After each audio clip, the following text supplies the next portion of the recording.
अभी तक हम इन प्रकार के सरल एक चर वाले रैखिक समीकरणों को हल करना सीख चुके हैं। दोस्तों, अब इस सत्र में हम कुछ जटिल एक चर वाले रैखिक समीकरणों को हल करना सीखेंगे। चलिए शुरू करते हैं। सीमा को यह समीकरण दिया गया है और उससे पूछा गया है कि क्या यह समीकरण एक चर वाले रैखिक समीकरण है। अब जैसे कि आप देख सकते हैं, इस पूरे समीकरण में सिर्फ एक ही चर है और वो है x।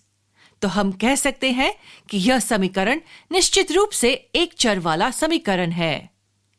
पर चर x समीकरण के बाएं पक्ष के अंश और हर दोनों में मौजूद है।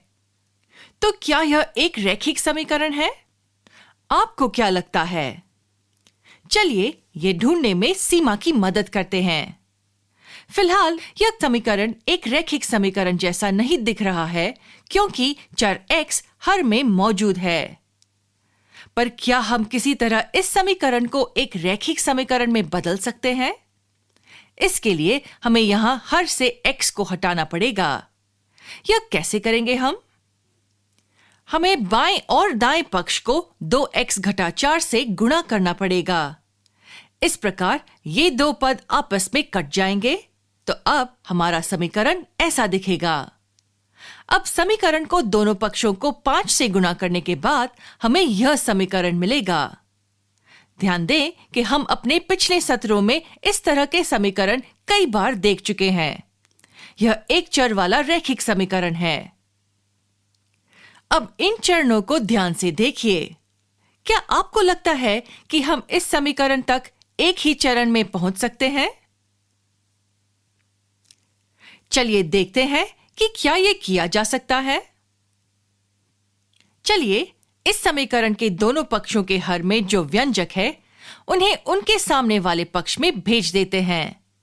जब हम यह करते हैं तब वे अंशों में पहले से मौजूद व्यंजकों से गुणा हो जाते हैं।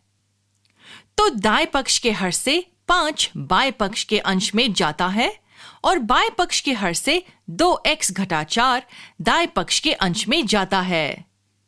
हम देख सकते हैं कि हमें केवल एक चरण में वही समीकरण हासिल हुआ। हमने यहां देखा कि हर के व्यंजक सामने के पक्ष में जाकर गुणा हो जाते हैं। इस विधि को वज्र गुणन कहा जाता है।